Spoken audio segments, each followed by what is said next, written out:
to him. So we just have to continue to be available, as you say, available to be blessed, right? And not so weighted down with our mess and drama because life has been unfair to us or whatever with our little pity party. See, God ain't going to come to your pity party yet. He'll come to a praise party, but he probably won't show up at no pity party because the thing about it, though, is that, he wants you to say, where is your strength? Where is your faith?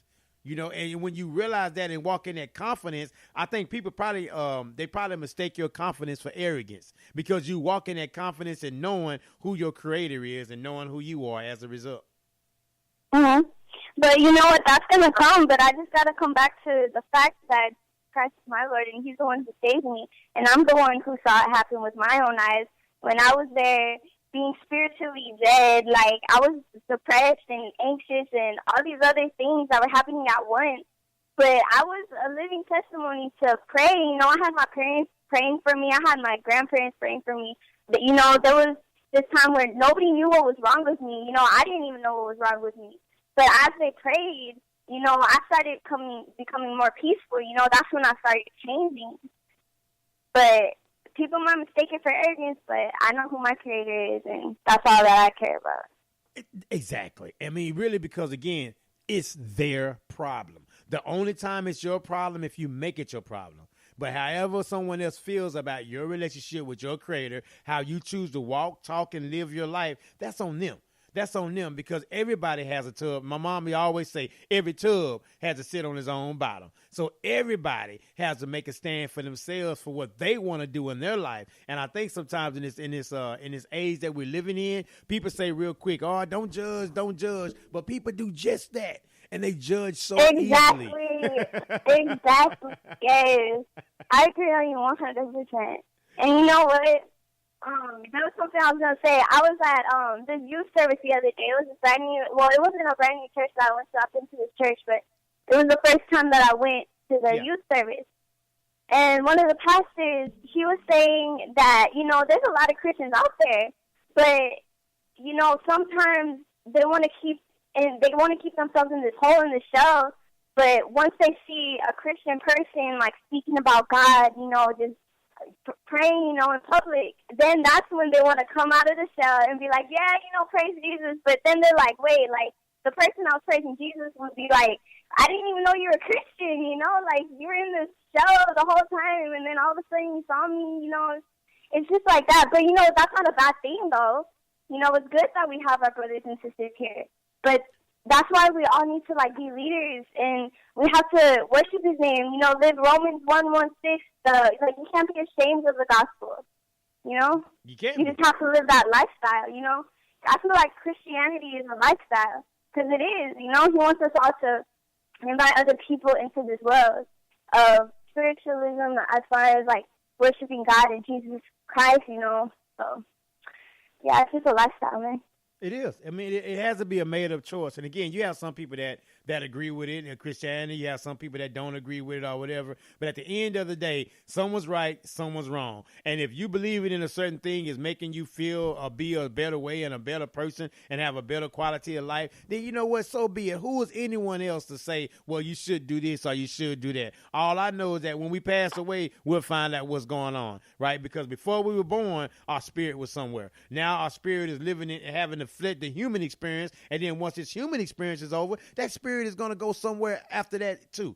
So there's a before, during, and an after with the spirit. So where you want it to go, what you going to do with it. So you might as well just live the best life you can, treat people as positive as possible, and have that relationship with your creator, because you know that there's someone or something in charge of all this stuff. And you said it earlier. You a living testimony to living on one side and then making a decision to live another way. And you just watch the blessings just overflow. They just start flowing and flowing because you had a made up mind that for God I live, for God I die, because God is who I trust. And so when you do that and you walk in that, again, I'm not just talking to you, I'm talking to me too. When you do that, it sometimes things may seem a little bit tense or tight, but you just keep walking. You just keep walking, just keep trusting, just keep walking. Next thing you know, be like, oh my gosh, you'll feel guilty for tripping when God opens those doors for you.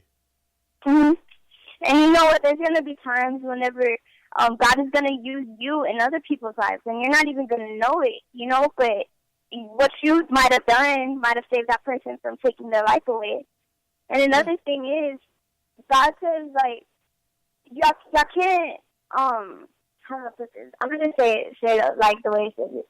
But a person who follows the footsteps of God and then goes back to their old ways is like a dog eating its own vomit. Yep, that's what it says. That's what it says. You're going back and forth. And what does James say? James chapter 1, a double-minded man, unstable in all his ways. So you really have to have a made-up mind. What am I going to believe? What am I going to do? And how am I going to execute every single day? Because if you're wavering, then guess what? You either hot or cold. You know what I mean? Which one are you going to be? So you have to have a made-up mind out here to be positive or to be negative. But have your mind made up, because again, you can't straddle. You can't be a tale of two opinions on a regular basis, because that doesn't create any balance in your life. If today I love the Lord and God is great, and now you check your bank account and maybe have $5 in there where you thought you was going to have 5,000, is God still great? Is God still good? Is your relationship still God groovy, or is it attached to the finances or the lack thereof? Because God hadn't changed, right? Our situation may have changed. Now, how do we approach it? Right? Is our attitude going to be bad all day long because of money and funny? And again, I'm not talking just to the audience. I'm talking to me too. And so we all can learn these lessons. It can't all be tied to one thing or the other. It's about a relationship. Yeah. And, there's going to be times whenever, like, you're going to be sad, whenever, like you say, you're going to be broke, but God always, okay, so there's going to be times when that stuff's going to happen, but there's a time to laugh, there's a time to cry, there's a time to be sad, but as long as you keep your faith and trust in God, it's going to be okay, just you're in the hands of the Creator, it's going to be fine. So when you lose, don't lose hope, right? Yeah. When you fall, don't fall out of favor with God, or when things go wrong, don't let your relationship with God be one of those things that go wrong. Just keep trusting people, just keep believing and keep hoping. And she's a living testimony because she kept going. She stated that she was on the other side of this thing, man, out there living a life that wasn't pleasing even to herself once she realized it. And then now she's on this other side of it, and look, signing contracts and getting music deals and networking and communicating with people and living the life of your dreams right now. With you being wide awake, you're living the life of your dreams because you made a simple choice to trust. Today, I trust. You trusted God. You trusted your Creator. You trusted your relationship. You trusted Him at His word. You trusted God to say and do exactly what He said He was going to say and do. And look how it was working in your life. Look how it's working in your life. And I could not be more happier for you. I'm excited for you as if I'm the one signing the contract, because I just love to hear good things going on for good people that stayed the course, that said, you know what, I'm going to keep going. I'm going to keep moving. I'm not going to stop. I have a motivation speaking company called Keep On Pushing Enterprises, right? KOPE. And it talks about that. Not giving up, not quitting. Mm-hmm. And not because life is perfect for me and nothing ever goes wrong in my world. But when things do happen, I have to remember that. I have to dig deep and say, you know what, where did that come from, right? Because, again, I tell people all the time this. You're going to do two things with your weight. Either you're going to work out with your weight and build strength, or you're going to let your weight weigh you down and put it on your back and just weigh you down. So what do you do with your weight today? Because everybody has some kind of weight that they're dealing with. You chose to build strength with your weight. You chose to hone your craft with your weight. You chose to be a positive musician with your weight. And guess what the result of that is? Success, energy, motivation. You're a leader amongst your peers because you did not give up. And as you said something earlier, if you quit now, those people that's supposed to receive your help, they won't receive it. Yeah. It's just all supernatural, like there's been, like in the past, there was times when people came up to me, like, you're not going to be a rapper, what do you think you're going to do? Get a real job. There's been people that told me, like, you're not going to do that. Stop doing that. They literally got mad in my face telling me that I need to contribute to society, be a doctor or something. But I was telling my mom today, my parents, my mom and my dad, that, like, in a way, by doing this, because back then I was doing secular music, like I said. But like now that I changed my life around, it's like I am contributing to society. Like if anything, I'm contributing to God's work. You know, I'm contributing to the spiritual realm. Like I'm helping people. I'm like winning souls by doing what I'm doing, and I don't mean to sound like prideful or anything, but it's all for God. You know, like I just want to submit my entire life to Him, and all that I am, I just want to give it to Him. And that's what I'm trying to do. That's what I'm trying to be as an artist. You're doing it, and you're definitely going to be successful in it. Now, I want an autographed copy of your album when it comes out. You know, we gotta get that taken care of. I want to get me an autographed copy. Of course, I'll purchase one, but I still want that autographed copy. Can you? Yeah, definitely. I got you. All right, I appreciate it. Don't forget about us small people out here in the world trying to get it in. You know, but like I said, though, it's really refreshing, though, to hear you speak with such conviction about what you're dealing with and going through. Now that I have got you on the line and everything now, I got a few minutes with you. What would you say to the youth of today? Because again, you're 18 years old now. So, and you said you've been on both sides, been kind of back and forth to some things, but 18 years young, if you will, not even 18 years old, 18 years young. What would you say to the youth of America? Right now, I'm introducing you to the stage. Coming to the stage, Faith Melody, coming to speak to the youth of America and abroad. What would you say to the youth? The floor is yours. The people who you hang around with are the people who you are.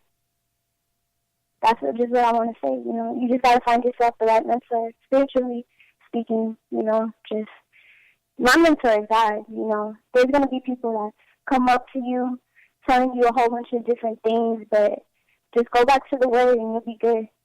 But never stop losing faith in Him, because even when times get hard, He's going to have you in His arms. That's the thing I think sometimes that we have to speak to as adults and as a youth. How do you handle those hard times? Because, see, it's easy to say, right? Trust God. It's going to be better. Keep your head up. Things are going to be okay. It's easy saying that, right, when you're the one doing the encouragement, right? But now, if you're the one in the middle of the Atlantic Ocean and have not taken not one swim lesson, and they just tell you, just calm down, just keep your feet moving, and we'll be there in a little bit, right? So it's easier said than done a lot of time. So how do you handle, I guess, those moments to where when that flesh wants to jump in and say, "Oh, I told you it wouldn't work out. I told you it would be this way." How would you tell the youth to handle those moments? It's all about taking risks and trusting God, Like I say that It's trusting God again, but it's the truth, You got to take a risk, though. Of course, you can't just stay in the middle of the ocean, Just flip on your back and try to float up,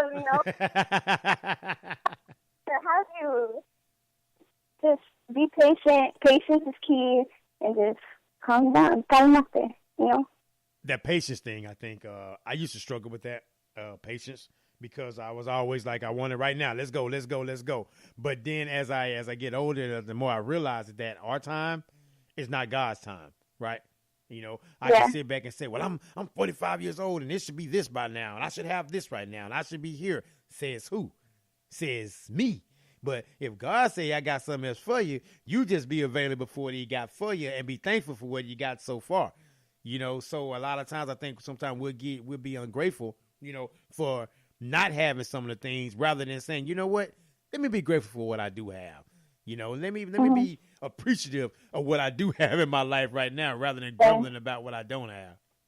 And you know what? That's something that I struggle with sometimes too.